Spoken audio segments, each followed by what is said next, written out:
Now we're recording. Okay. This is working. Okay, so how do we get rid of all that other stuff? All the yes, technology is great when it works. When it doesn't, it's okay. Press. Okay, so now we'll try the next picture. Okay. Do we? Okay. We have to aim it somewhere else. Okay, try it again. Okay. Okay. So this is a screen capture on the airplane of our flight from John F. Kennedy Airport in New York State to Accra. So you can see where Accra is the capital of Ghana. So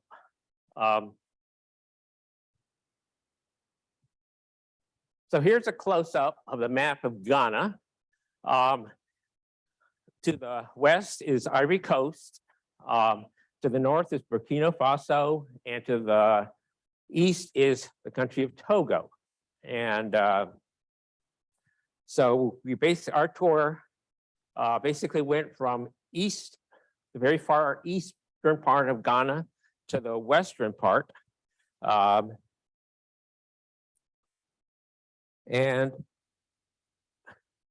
we basically stayed completely in the southern portion of Ghana, which is where the tropical rainforest is. And Ghana has more than 250 languages and dialect, but English is the official language. So that was good. So let's see. I'm not sure if there's a pointer, but I think I can just go over here. The very eastern part of okay, this thing, okay. Okay. People can see it too. Okay. There's also a fishing rod. Okay, well, I can do it this way. So if you here, you'll see Lake Volta. And what we did when we landed at Accra, and we immediately went up to this area here, to the east of Lake Volta, after which point we, for a few days. And then we went from there back, generally traveled west again to the other portions of Ghana. So right about here is where there's an arboretum we visited. Right here, about here is where the arrow is pointing, is a location called Bobari. And then Kumasi is one of the major towns, and from there we came down this way. And right over here is Kakum National Park, another place we visited.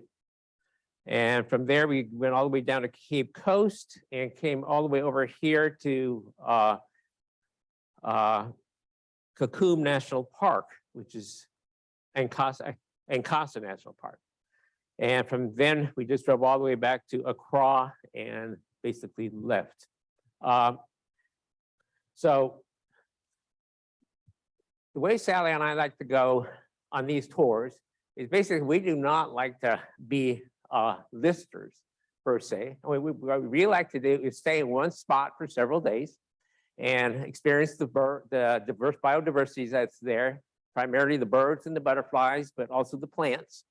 And that way we can just relax for a few days and then we'll go on to somewhere else. So we definitely do not try to see the maximum number of bird species or butterfly species at all. And instead, we just basically want to get to know the locations we visit.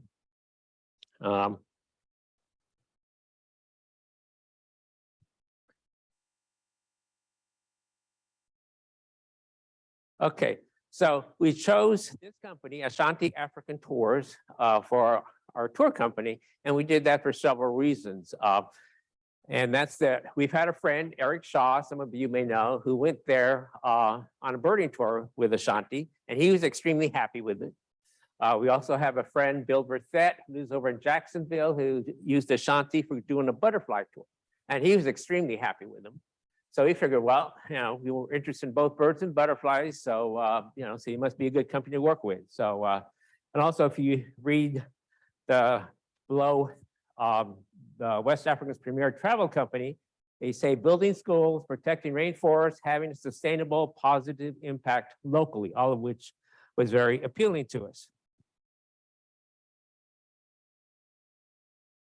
So, like I said, we first went all the way over to the eastern part of Ghana. And this is sort of like a typical scene like we might have encountered on our trip. This is the typical village. When you go to these villages, you see chickens, goats on the loose, and they're just wandering around in the streets, and they belong to people. And basically, and so what happens is during the evenings, these chicken and goats and sheep and whatever know who they belong to, quote unquote, and go back to the house that the owners that they belong to, because that's where they're safe. And here's an example of some of the homes. The homes there in these villages are built from mud, bricks, wood, stones, and a few with concrete, but basically what they can get their handle on, what they can get a hold on. And in most of these villages we went to, there's no running water in any of these homes. And there's also no plumbing of any sort. So basically every day they have to go out, gather wood to build a fire to cook their meals and get their food. There's no refrigeration, none of this sort of stuff. And everywhere we went, we saw people. And here you see one of the typical scenes you would encounter. And basically that's people carrying things on their head so their arms are free. And most of the time, these were women, but occasionally you'll see a man doing this. And it was amazing what they would carry on their head. We saw people carrying basically equivalent of a 5-gallon jug of water, which is about 35 pounds, on their heads. And that's just walking down the street like that. And that's probably one of the reasons why you don't see people that are overweight there, and everybody's thin and look healthy. And in most of these villages, as you go by, you will see things like this. This is a mango tree. And these mango trees are growing right in the middle of the village. And so what would happen is that you'll see other pictures of Philip. Philip is the gentleman on the right. We would just stop off at a little stand by the side of the road, and Philip, our guide, would buy mangoes or pineapple or what have you, and that would be some of our fruits and snacks for the day. And as you can see, these little small stands line the roads as you drive.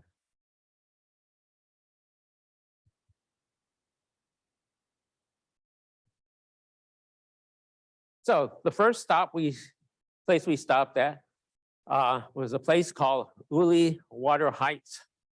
And the reason we went there was this is from the dining room of Uli Heights. But if you look way back there where the cursor is pointing, that's a waterfall. That's actually the tallest waterfall in West Africa. It's about 250 feet approximately. It also marks the boundary between Ghana and Togo. And so so one of the things we did was we hiked up there and as you can sort of see, especially if you look at the bottom here, you can sort of see the size of the waterfall relative to the people, as well as the fact you can tell that people like to go bathe waterfalls there to cool off.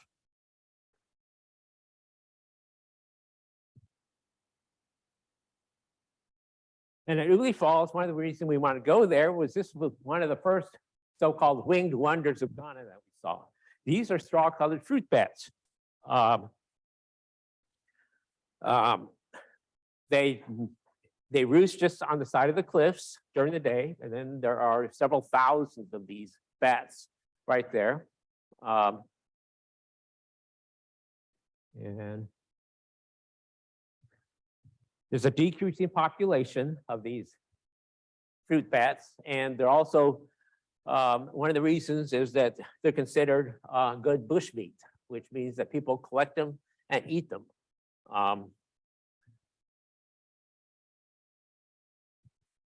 Have to remember to always use this. And here's a second winged wonders that we went for. This is a red-billed helmet shrike. And you can identify, of course you can see it's red bill. It's got a red wattle around its eyes. And you can tell that it's different from the other helmet shrikes because it's got chestnut on the lower belly. And this used to be considered a member of the shrike family, but with all the recent changes in taxonomy that's been going on, this bird, the helmet shrike, is now in its own bird family. It's called the Bangidae, rather than with the ones that the shrikes are in, the Lanidae.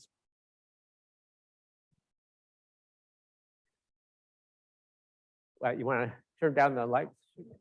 Okay, we can do that. Okay.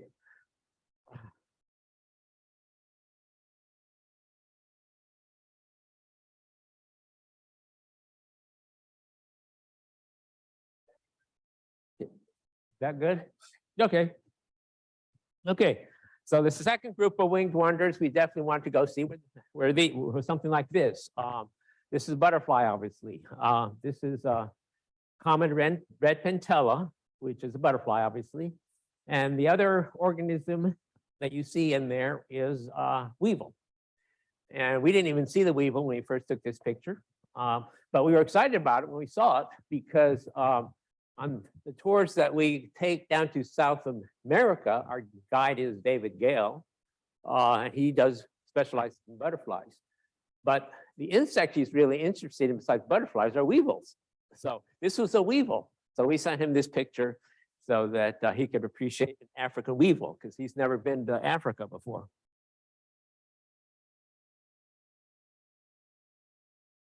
Okay, so the first day at Uli Falls, we walked up to the falls and back down. The second day, we started going out and looking for birds and butterflies. Well, the second day, we really didn't see too many butterflies, but this was one of the ones we saw. This is called the common tiger, and it's nymphalid. In fact, it's actually a member, as you can have the monarch subfamily. And so it's actually a close relative of the monarch. You can sort of tell that almost because if you look around the edge of the wing, it's got the white dots on the black border, as well as the white dots. Okay. Okay, yeah.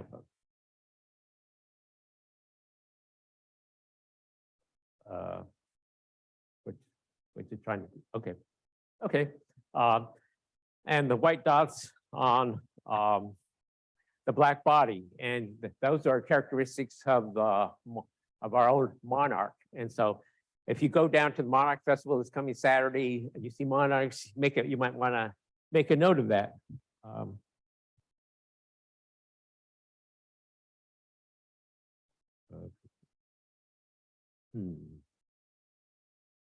Okay, so now after what you did, it's no longer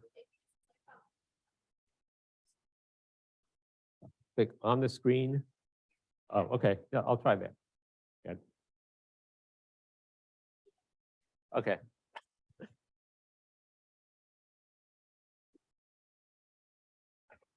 Oh, okay. Yep. Okay. Okay. So here are some of the birds. So we did see a lot of good birds on this second day we were there. Here are some of them. These are bee eaters. On the left is a white-throated bee eater. On the right is a little bee eater, which is the smallest bee eater. And the little bee eater is the smallest bee eater, and it's just about 5 or 6 inches. And they catch insects on the fly. And as you might gather from their names, they tend to eat bees and wasps, and they do that by fly catching them. And the other interesting thing about bee eaters is that they actually nest in burrows. So what they do is either on a bank or actually in the ground even, they'll build a burrow that's like up to 6 feet long, and that's where their nest is. So they don't actually nest in trees. Here's barb-breasted firefinch, ground-feeding estrelid finch. It's an old world finch. Only the males have this bright crimson color. Usually see them in pairs or small family groups. And they also form large flocks when it's not the breeding season. And they feed on seeds and millet. This is an African mustached warbler that we saw, widely distributed in the sub-Saharan Africa.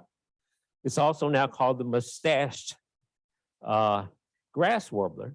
And it used to be, and the reason for that is that this particular warbler, quote unquote, just even 10 years ago, used to be considered part of the all-encompassing old world warbler family, the Sylviidae.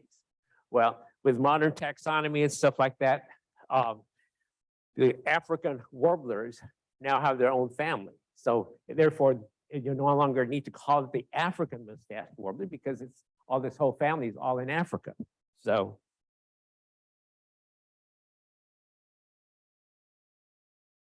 Okay, so here's some raptors we saw.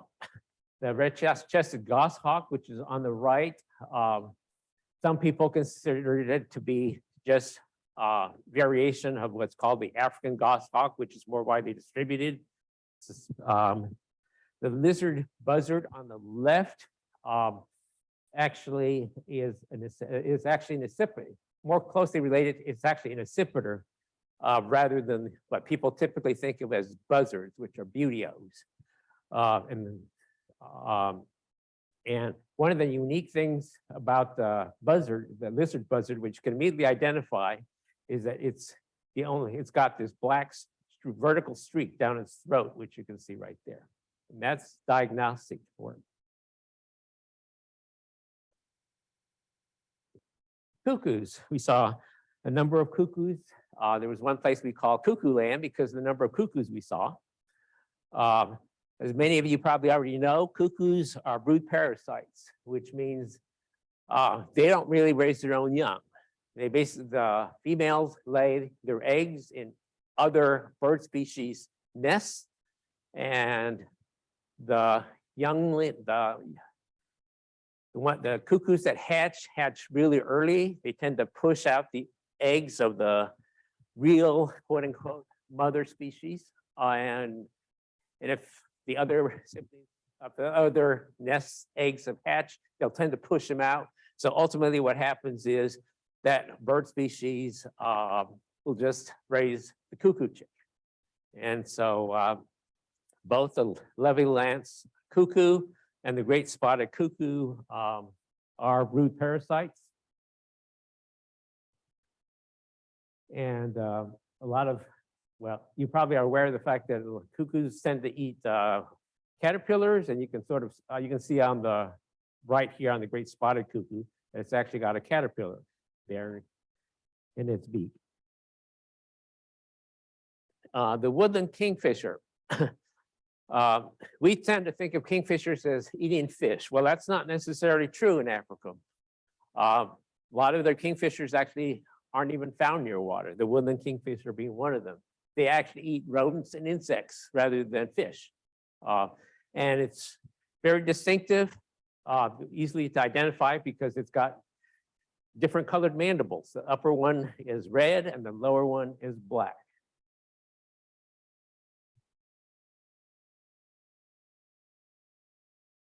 The African gray hornbill. Many of you probably have seen hornbills from other programs you may have seen about Africa. They have long tails, a D-curved bill, and they eat fruit and insect, and they also nest in cavities in trees. This is the Western gray plantain eater. It's actually a dull colored Taraka. I don't know if we brought this Birds of Ghana book here, but it's got but you can see what most Taracos are like. They're very extremely colorful. The plantain, the Western gray plantain eater is very plain, but it's in the same family. And this is another family that has just recently got its own family. It's what's now called the Muscophagidae. And some taxonomists even think it's a full order of birds, not just a family. So, oh, I think I pressed the wrong direction. Oh, there we go. Okay. Oh, let's see. Now it's going backwards. Huh, that's weird. Okay, well, as long as I can figure out what. It seems like it's locked here. So let me try to click here.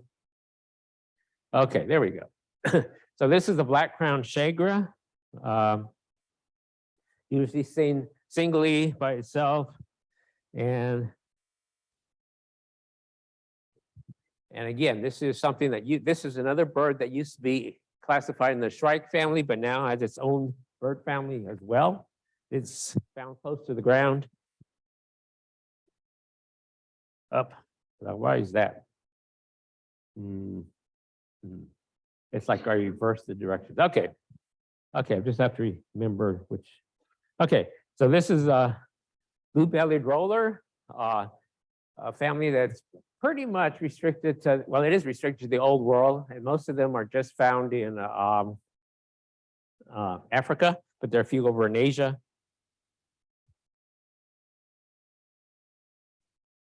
And with that, those couple of days over there and by Uli Falls, we then started going west and we went back over.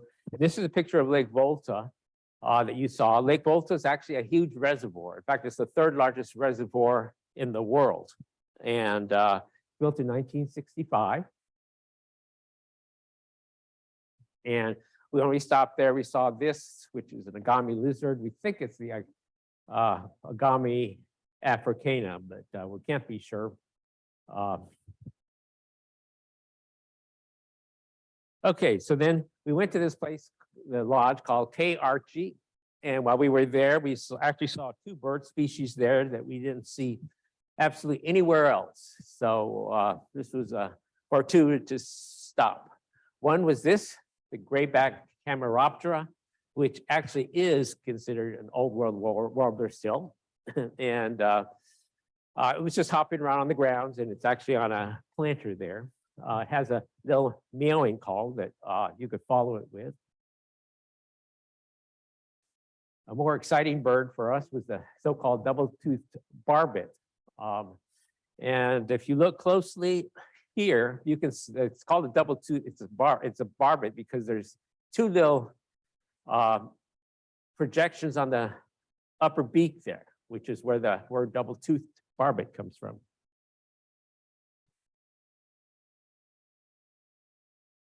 And this bird was not one of the ones that we just saw at KRG. This is a laughing dove. It's found widely, but you know, it's a good picture. It's a good picture of one. It's been introduced to other places. So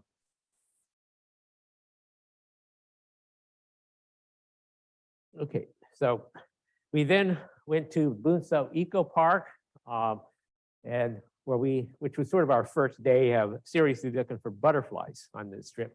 And words Akawaba down there means welcome. I don't know if you can pronounce it better, but that's what it means. It means welcome. And it's, let's see,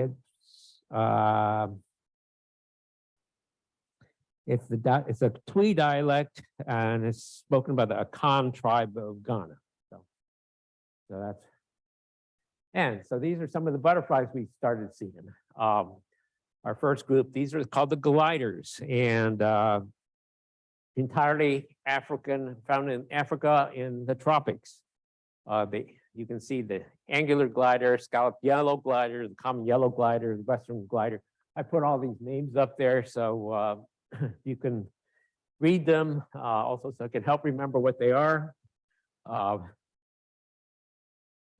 They spend almost their entire time up in the canopy during the day, but then they come down later in the day to basically in the afternoon as they get warmed up. This is a black-patched hair streak, which is in the butterfly family Lycaenids. And we have Lycaenids here. We have hair streaks and blues, which are in the same family, but what we don't have here in the United States are hair streaks that have big fancy tails like this one does.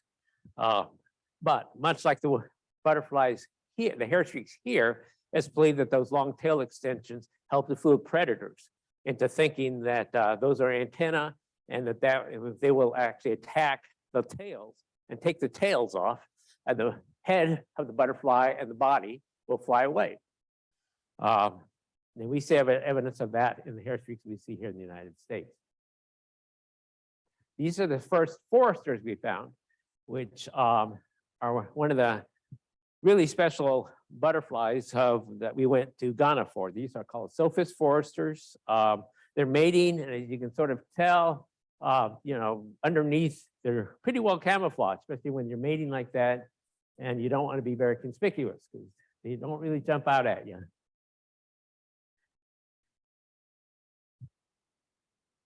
This is a common harlequin butterfly. It's another Lycaenid. And if you know anything about Lycaenids here in the United States, one of the characteristics of the family Lycaenids for butterflies is that if you look at their antennae, like here, they tend to have black and white stripes down them, and also on their legs. And this butterfly has it as well. So this is in the Lycaenid family of butterflies, called the common harlequin. We also saw these things here, which if you're a gardener, you may say, that looks an awful lot like caladium. Well, you're right. It is caladium. Caladiums are from the New World, from South America, and we saw some in the eco park there. And we also saw this, which is a pineapple, another South American native plant that was grown there in pineapple. And I already mentioned that they grow pineapples in Ghana, so this is probably one that escaped from cultivation. And okay, the other thing we saw when we go through towns is this thing here, royal chocolate, celebrate the joy of life. In Ghana, they grow cacao, which is, or cocoa. Actually, it's the source for chocolate, and Ghana actually produces this is the second. They produce the second largest amount of cacao in the world for a country for export. The first is actually Ivory Coast, which is just to the west of them. But that has its ramifications as well, because cacao likes to grow in the shade. And here's what's happening in Ghana. One of the major food crops they grow as well is palm oil. There's palms for palm oil. Now, palms, of course, they want to be out in the sun. So what they're doing is they cut down tropical rainforests in order to grow palm trees. And as a result, the cacao is no longer grown in the shade.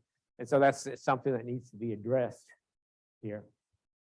So after going to the Boonville Park, we went to Ottawa Hills, which is sort of a recovering tropical rainforest. We saw the African pygmy kingfisher. And we saw this, which is called a blue sergeant. And you say, why is this called a blue sergeant?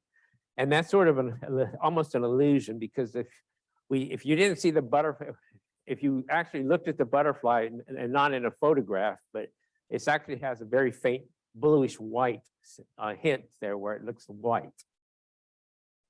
This is called an African spirit. also called, and it has a very fluttering flight. So it's also referred to as a flip-flop because that's what it seems to be doing. A soldier pansy, which is an nymphalid, in the same group as, and it's this genus that the soldier pansy in is Junonia, which is the same genus that our common buckeye is in, if you know your butterflies here. So here's the forester, which is one of the things we came for. This is a widespread forester, and it's the most widely distributed forester in Africa.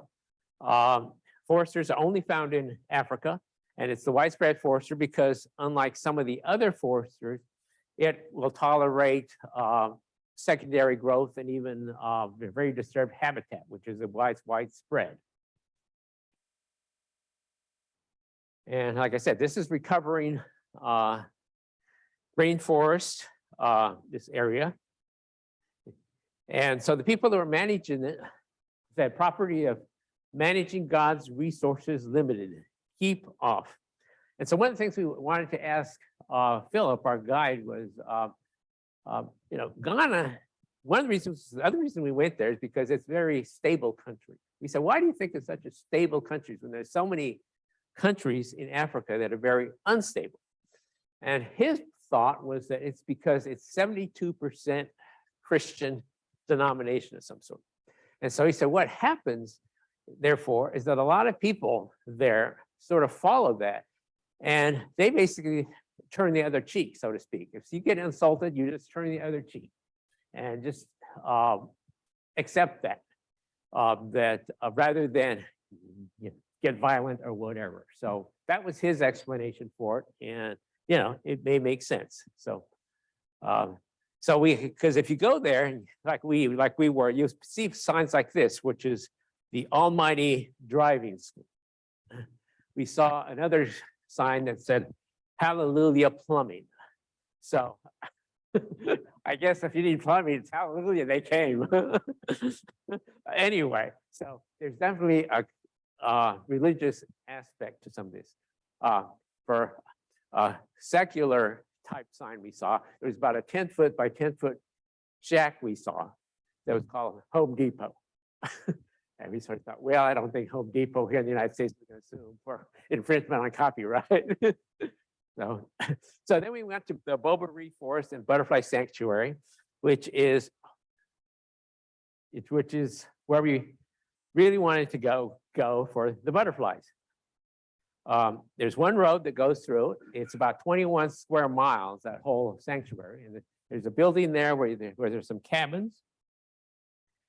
And this is a kapok tree. So it's an area that's been pretty well protected. And there's a ranger that lives there, and some of their kids live there as well, as you can see playing here. And the butterflies you see there are these butterflies, which are African beaks. Just about everything you see in there's an African beak, that brown, dark brown stuff. And this is what it looks like. It's an African. It looks, if you're familiar, if you butterfly watch, it's very much like what's called the American snout. And it's called that because the palps, in front of the eye, are very extended, so they look like a long snout. And they're sensory organs, and this African beak is actually in the same genus as the American snout. So that's what was in the road, and we saw literally tens of thousands of these when we were in Bobbery on the road. And this is Philip, our butterfly guide and bird guide. And what he's doing, he's actually putting out bait. Foresters do not come to flowers. What they do is they come to fruit. So and the other group of butterflies that we came for are called caraxes. And caraxes don't come to nectar either. They come to dung and other rotting type stuff. So what Philip is doing, he's actually putting out ripe mangoes for foresters and crab claws for the caraxes. And that's what we're going to start showing you. So here's a forester. This is what they look like. As you can tell, they're basically about monarch size. And there's a ventral view and a dorsal view of what's called the common Themis forester. They have a lot of similar characteristics. The shape is similar. I don't think I need to go into all that, but here's two different foresters, the Genetta Themis forester, unmarked pink forester. This is a common pink forester, and if you can, they're about as beautiful as any bird or butterfly you could ever hope to see. We have nothing like this in the United States. Edwards forester, the common blue-banded forester. And now we're going into the pallas. The pallas and the caraxes are actually very similar. So this is an Usher's palla. And here's the caraxes. This is a bamboo caraxe. There's a dorsal view on the left side and a ventral view on the right side.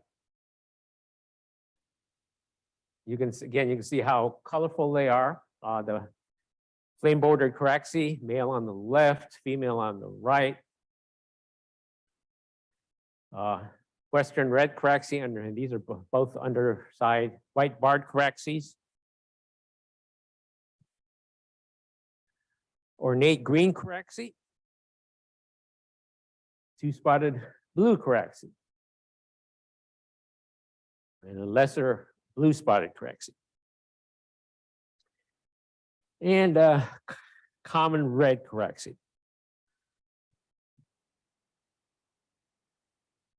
Okay, so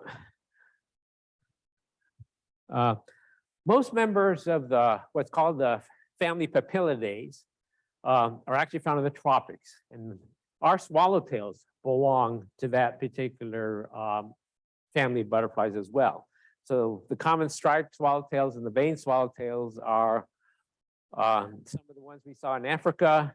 The mocker swallowtail, which is a female on the right, is very interesting because you've heard about mimicry in butterflies. Well, the mocker swallowtail female, all the male mocker swallowtails all look alike, but the female of the mocker swallowtail has 14 different types of other butterflies that it will mimic that are basically distasteful to birds.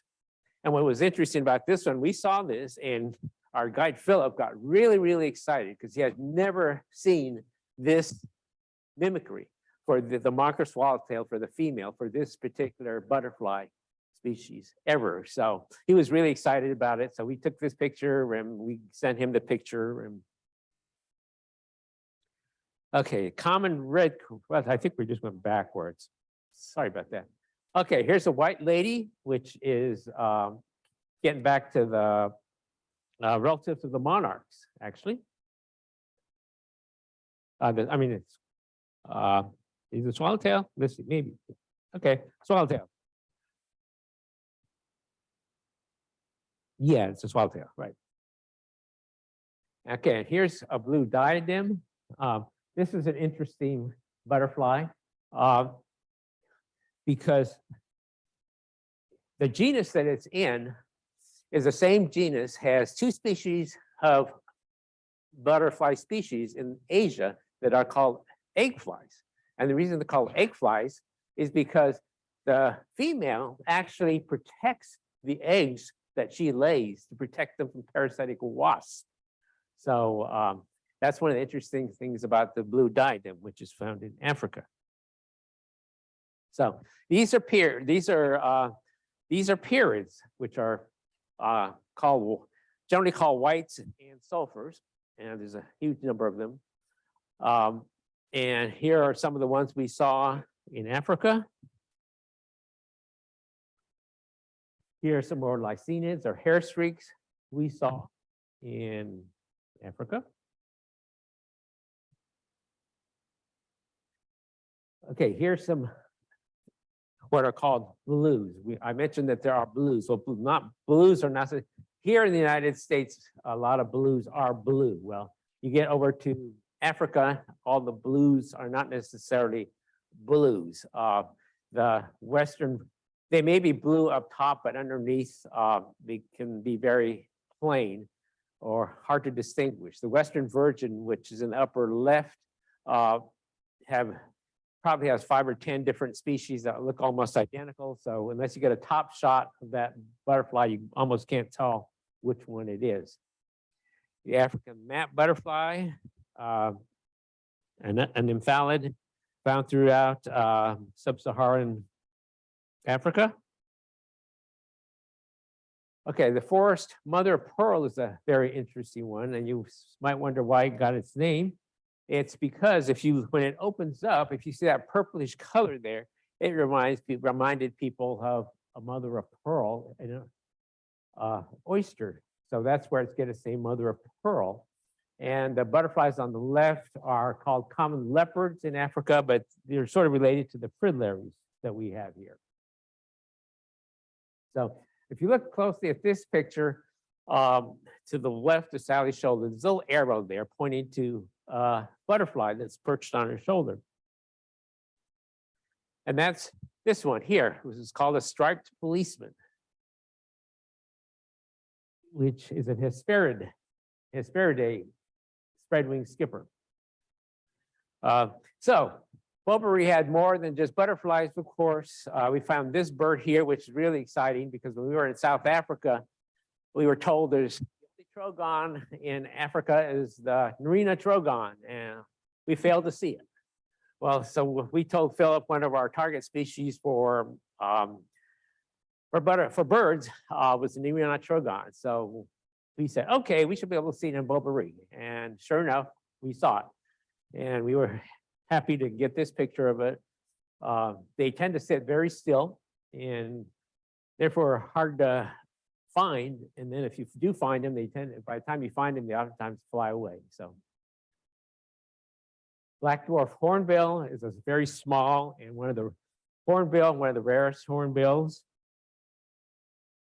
This is an African piculet, which is actually a woodpecker. It's in the woodpecker family. The smallest one is actually in Bolivia, but this one here is about 8 to 9 centimeters, which basically means about 3 to 4 inches. And they nest in dense forest undergrowth, so they're really, really hard to see. So we were really, really happy when this one flew up on a little branch, and we were able to get a picture of it. They have, as you can tell, they don't have any of the tail feathers typical woodpeckers have that they can use to brace themselves against a tree trunk. So these actually tend to act more like a nuthatch. This is an African cuckoo hawk. And we were so called because the people that really found it thought it looked like a lot like the common cuckoo that was found in Europe. And so we took this picture of a common cuckoo off the web, and you can sort of see how similar looking it is. And we saw a chameleon, a real chameleon, not like the anole lizards we have. And it's a Senegal chameleon. And we were walking along the road, and all of a sudden something fell on the road, and it turned out to be this chameleon.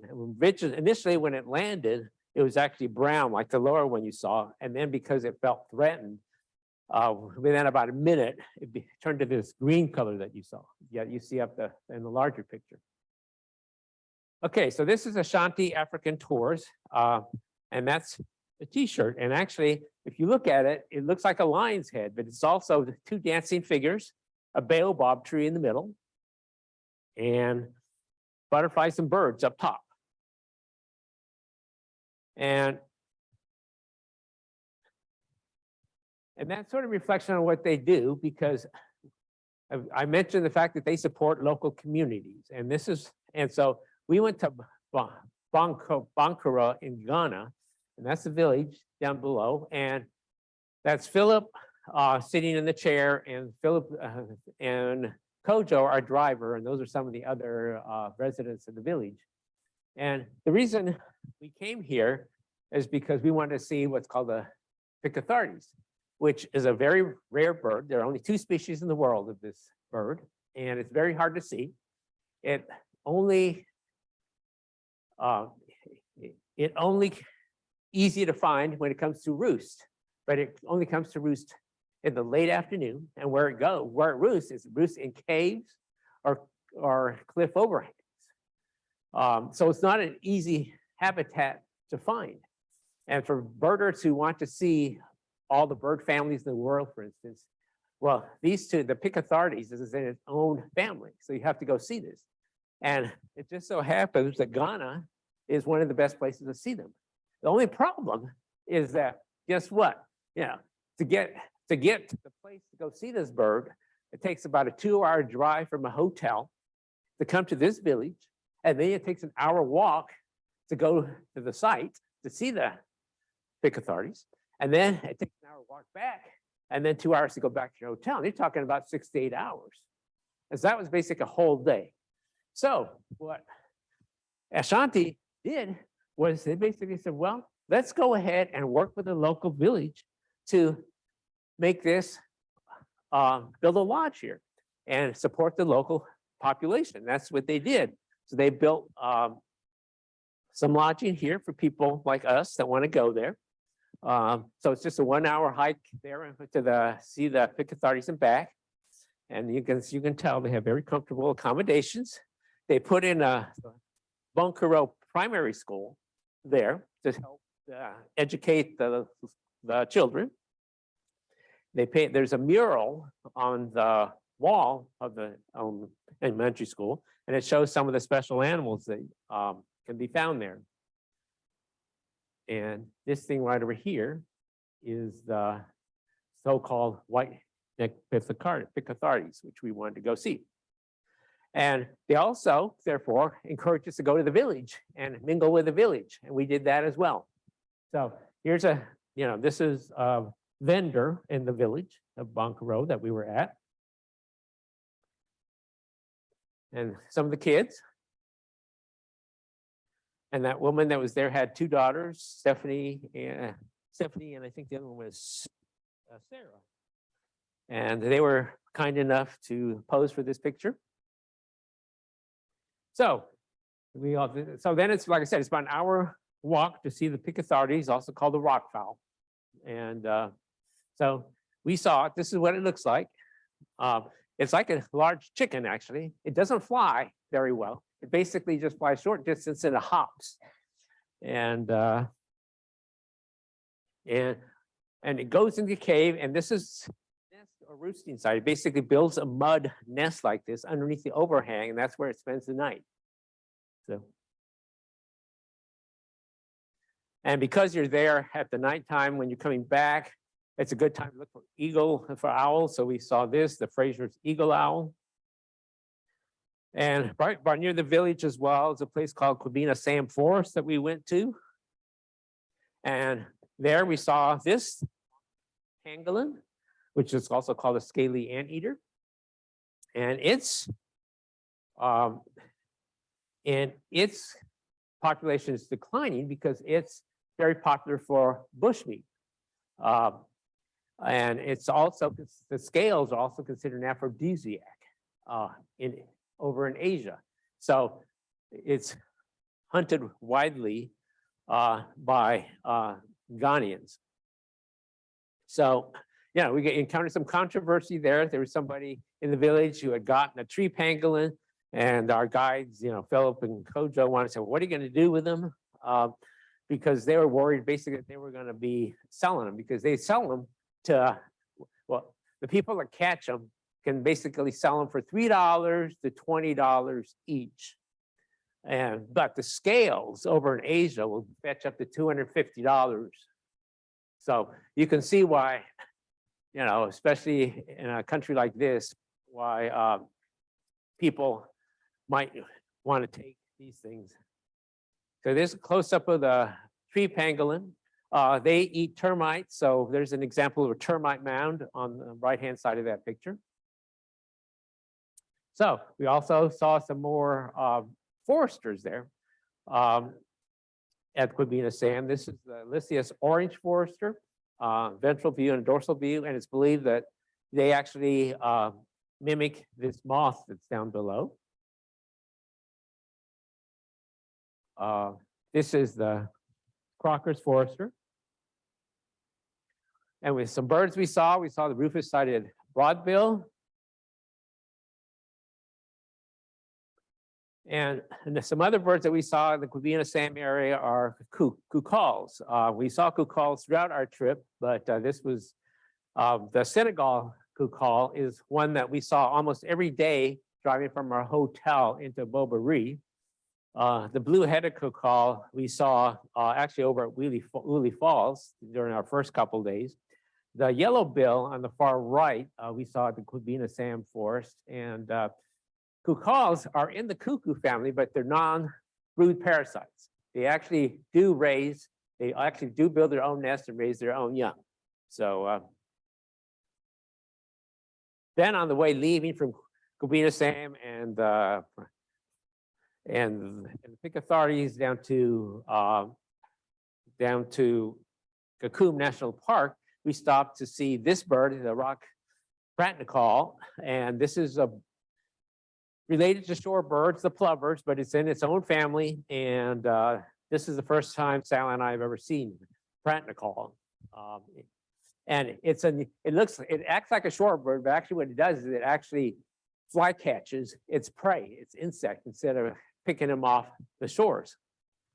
So now we get to Kakum National Park. And some more foresters, magnificent or Francisa forester, the green-orange forester. You can sort of see, it almost doesn't matter whether you see from the top side or the bottom side, it's beautiful. The Hebe's forester. And here's some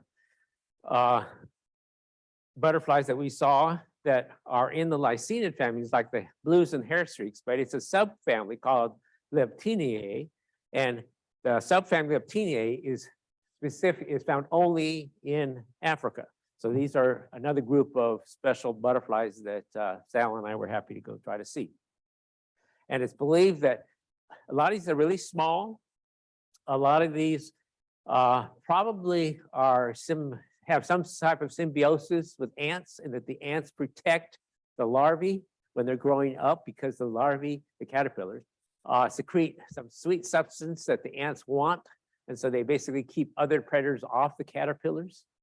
The adults, it's believed, and it's because there's a lot about butterflies in the tropics that we don't know about, but they believe that a lot of these butterflies, the adult butterflies actually eat algae and fungi from the trees, or twigs, because that's usually where you find these. Another hair streak. Accra, another neat butterfly that is primarily found in Africa. I think there's one that's found over in Asia. Okay, but what it's really famous for is it has a canopy boardwalk where you can actually walk up and get closer to the canopy and supposedly see some good birds. And so Sal and I were really excited to do this, and you can see the boardwalk there. Well, that was really a disappointment, unfortunately. And it was a disappointment not only because we didn't see things, but for Philip, who was our guide, he was very disappointed too. And he's not sure exactly why. But we hardly saw anything. But we were closer to the canopy, but it was nothing like the canopy towers, for instance, if you've been to Panama, where you actually are at the canopy level and you can see the very tops of the trees. But the best bird we did see, which was exciting for him and for us, was the violet-backed Hyliota. There's the male on the left, the female on the right, very distinctly different. And we survived.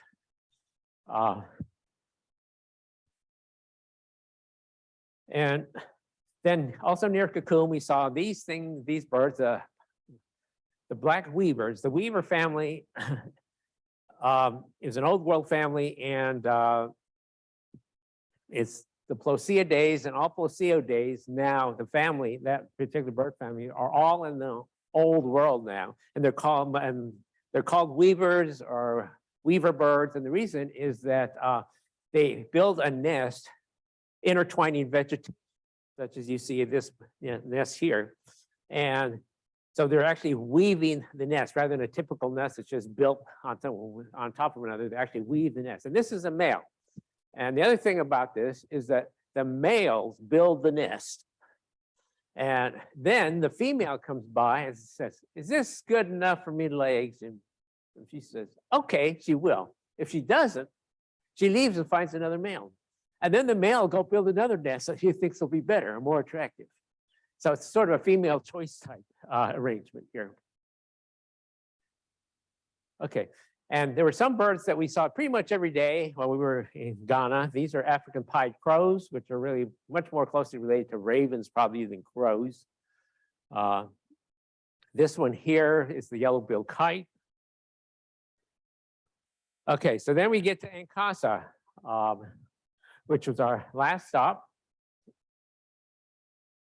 There was one road through it, and you had to take a Land Rover on it. You could not take your own vehicles, which made perfect sense because it's the wettest part of Ghana. Here's some more of those leptinis that we saw there. This is a harvester. This is an African harvester. And the reason you see all these ants and aphids on there is because harvesters actually lay their eggs where there are aphids, because the caterpillars that hatch, instead of feeding on leaves like they normally do, they actually eat aphids. And so that's why the adult lays its eggs near aphid colonies. And the ants may also play, and so there you see some ants as well. But we also have a harvester here in the United States, which actually does exactly the same thing.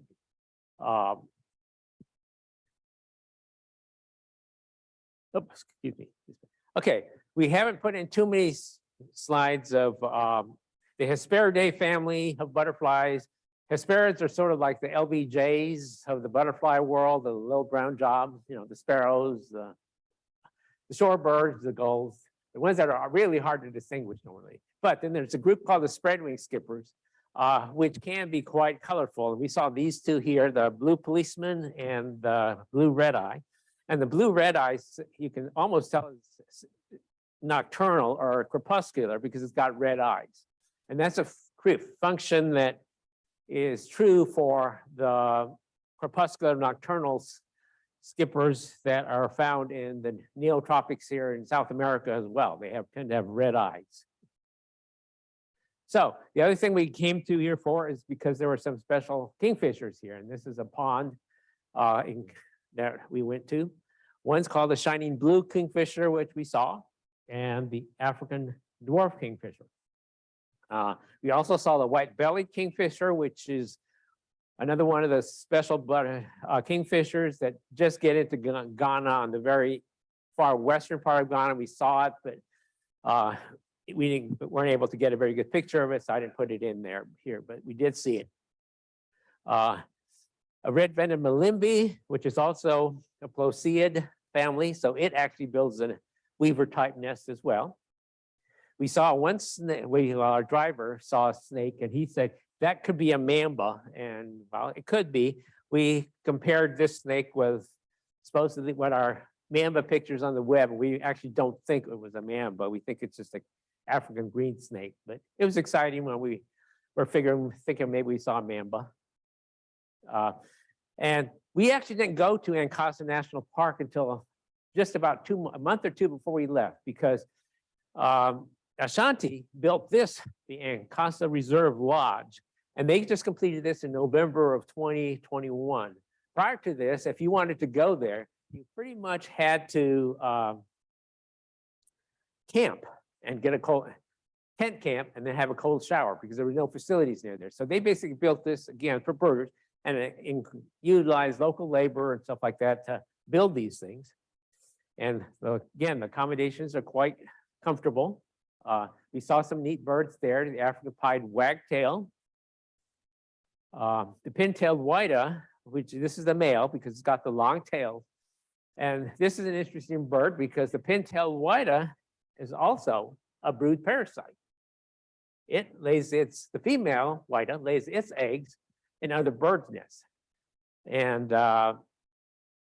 if you don't want to go to Ghana to see it, the pin-tailed whita has actually was introduced back in 1990 to Los Angeles here. So they're placed in Los Angeles, supposedly, where you can see this bird.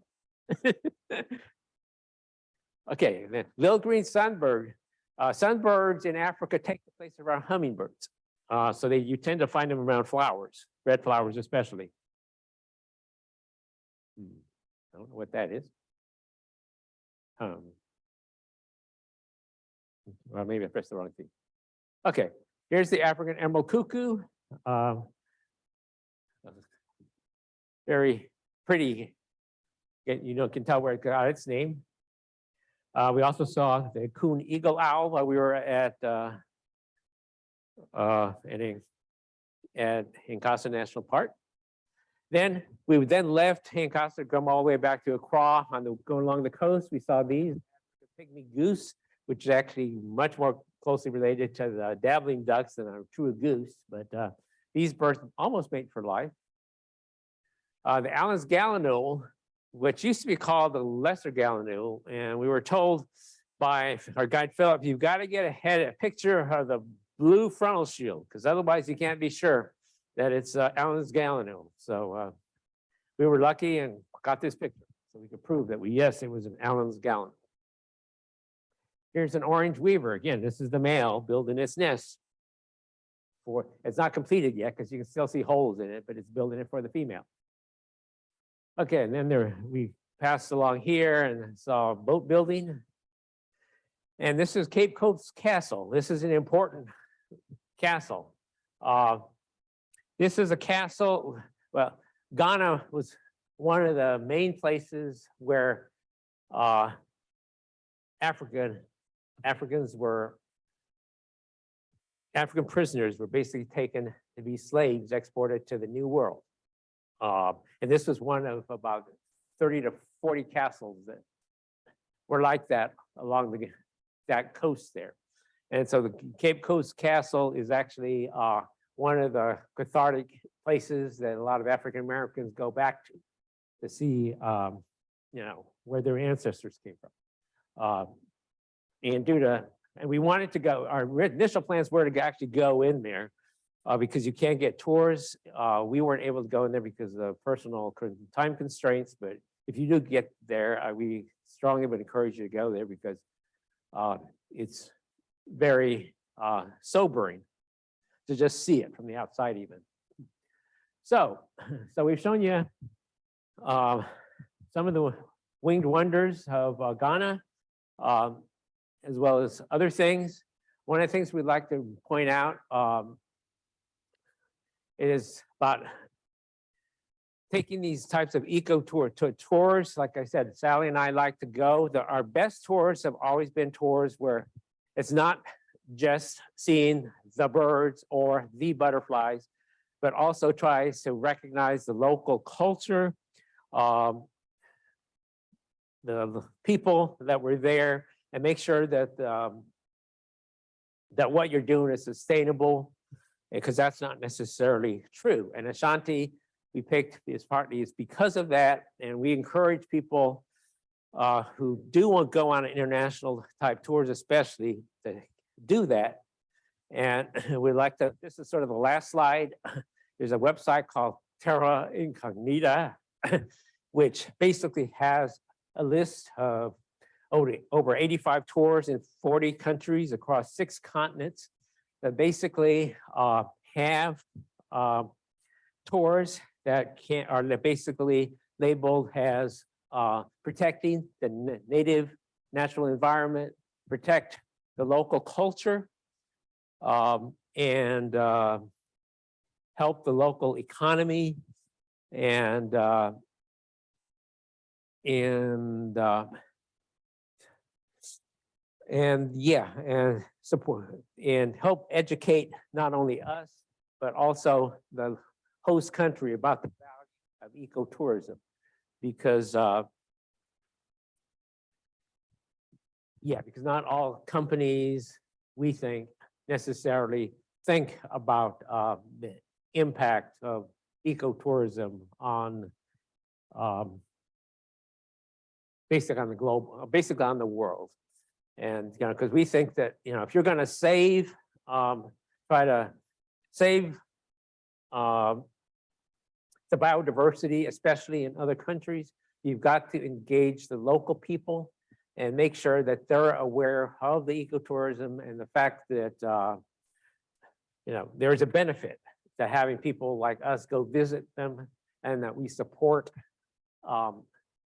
their values as well. Because if we don't do that, I think what you end up with are countries, a number of countries, someplace like Brazil, where things are being decimated, like rainforest, and and try as they might, it's not working. So with that, I'm open to take any questions you may have, and thank you for coming, and hope you enjoyed looking at some of the beautiful things to see in Ghana. Okay.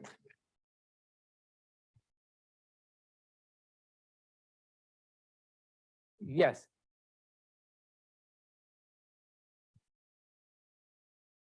What about it?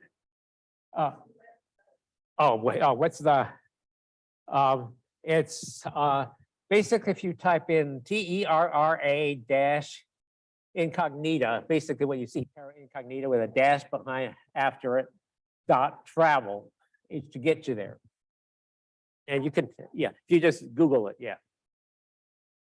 So, any other questions or comments? Okay, well, thank you. Yeah. What?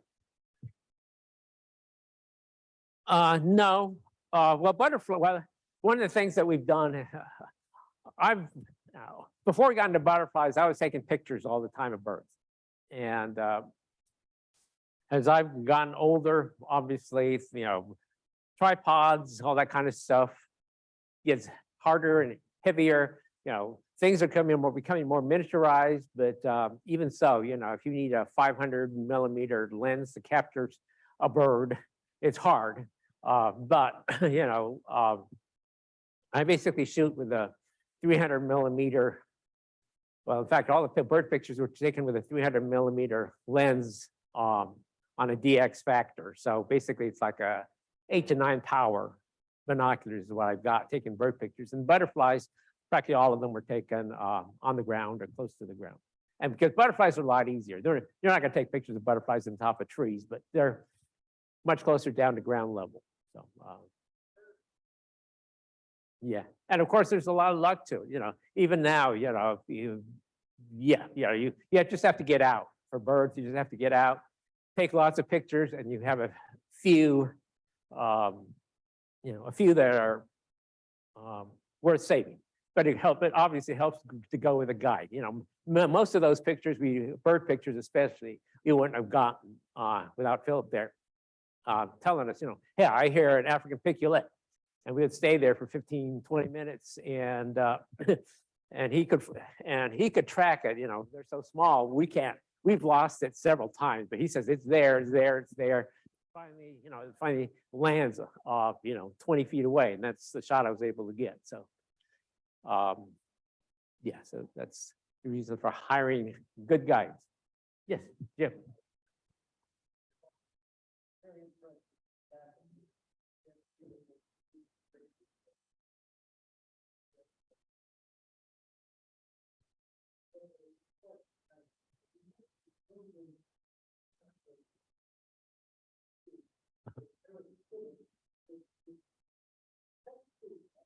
It's not true. Well, it's not true of all. Okay, yeah, the question is the brood parasite true for all cuckoos? And it's true for most cuckoos, as I understand it. But there are, like I mentioned, the cuckoos. They're in the cuckoo family, and they are not very brood parasites. They actually make their own nests and raise their own young. So it's not universally true within the cuckoo family, but it's a very common trait within the cuckoo family. And it's like, yeah, like I pointed out with the pintail whited, there are also birds in other families that will do the same thing. So, you know, I'm sure you're aware of brown-headed cowbirds. Yeah, so it's brown-headed that and cuckoos. You know, we have yellow-billed cuckoos and black-billed cuckoos, and they're brood parasites. They lay their eggs in other bird nests. So, yeah.